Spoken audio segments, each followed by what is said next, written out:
السلام علیکم ورحمۃ اللہ وبرکاتہ۔ وعلیکم السلام ورحمۃ اللہ وبرکاتہ۔ آج 9 تاریخ ہے 9 نومبر اور بدھ کا دن ہے 2022۔ یہ تجوید کا کورس اس سال کا دوسرا کورس شروع کر رہے ہیں۔ جو دوست احباب ابھی تشریف نہیں لائے وہ بھی جلد از جلد تشریف لے آئے۔ آج اس بدھ کی مناسبت سے بسم اللہ کرنے لگے ہیں۔ آپ میرے ساتھ مل کر پڑھ لیجیے۔ اعوذ باللہ من الشیطان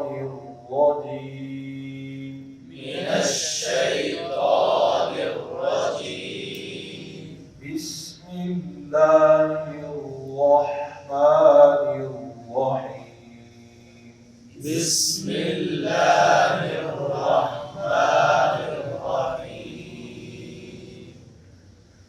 رب یسر رب یسر ولا تعسر ولا تعسر وتمم بالخير وتمم بالخير وبك نستعين وبك نستعين يا الله يا الله يا فتاح يا فتاح يا عليم يا عليم افتح أقفال قلوبنا افتح أقفال قلوبنا آمين۔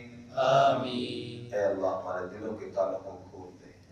اے اللہ ہمارے اس پڑھنے کو آسان فرما، مشکل نہ بنا، خیر و عافیت سے اے اللہ ہمارے اس پڑھنے پڑھانے کو پائے تکمیل تک پہنچا۔ آمین۔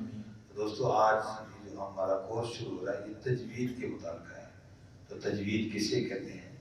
تجوید عربی کا لفظ ہے جود یجود، عمدہ کرنا، حسین کرنا۔ اس کا ہماری زبان میں ترجمہ کیا ہے؟ یعنی قرآن پاک کو تجوید کے مطابق پڑھنا فرض عین ہے۔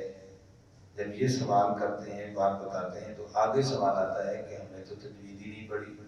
تو اس لیے تجوید کا ترجمہ کیا ہے کہ قرآن پاک کو صحیح پڑھنا، درست پڑھنا ہر مسلمان مرد عورت پر کیا ہے؟ فرض عین ہے۔ بات سمجھ آئے گی؟ اور قرآن پاک کو خوبصورت پڑھنا پیارے نبی صلی اللہ علیہ وآلہ وسلم کی سنت مبارک ہے۔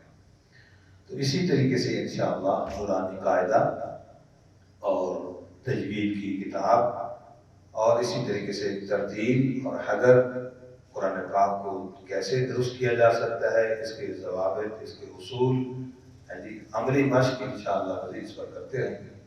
تو آپ لوگ بھی انشاءاللہ محنت کریں گے انشاءاللہ۔ بنیادی جو باتیں ہیں قرآن پاک میں آہستہ رفتار سے پڑھنا، نمبر 2 اونچی آواز سے پڑھنا، یہ 2 بنیادی باتیں ہیں۔ ان پر انشاءاللہ ہم توجہ دیں گے، فوکس کریں گے، تو انشاءاللہ اللہ تعالیٰ ہمیں بھی قرآن پاک درست پڑھنے کی بھی توفیق عطا فرمائیں گے۔ اور خوبصورت قرآن پڑھنا جیسے پیارے نبی کی سنت ہے، ایسے ہی قرآن پاک خوبصورت پڑھنا اللہ کو بہت زیادہ پسندیدہ ہے۔ تو پسندیدہ بننے کی کوشش کریں گے انشاءاللہ۔ اور یہ جو احادیث ہیں نبی کے ہر امتی کے لیے، قرآن کو خوبصورت پڑھو، قرآن کو زینت بخشو، قرآن کو اپنی زبان کے ذریعے یا حسن دیجئے، تو کس کے لیے؟ نبی کے ہر امتی کے لیے۔ تو ہم سب کوشش کریں گے انشاءاللہ۔ جی اسی طریقے سے قرآن کہتے ہیں کہ ہمارے سے میں 1-2 حرف پڑھے تو میرے ساتھ پڑھیے گا۔ الف الف با با تا تا تا تا الف الف با با تا تا تا۔ تو اب اسی الف الف الف مجهول، الف با با با غلط، با جھٹکے کے ساتھ با با تا تا یہاں لگا رہنا تا۔ اب اگر سا پڑا تو سین بن گیا، حرف بدل گیا۔ تو یہ حرف کا بدلنا تو کیا ہے؟ لانے جلی سمجھ نہیں آتی کیا لانے جلی کا مفہوم کیا ہے؟ حرف کا بدلنا گویا کہ قرآن کو بدلنا ہے، اور قرآن کو تبدیل کرنا کیا ہے؟ گناہ ہے. تو اس سے بھی بچنے کی کوشش کریں گے انشاءاللہ. انشاءاللہ. اللہ تعالیٰ ہم سب کو عمل کی توفیق عطا فرمائے. جزاکم اللہ خیرا احسن الجزاء.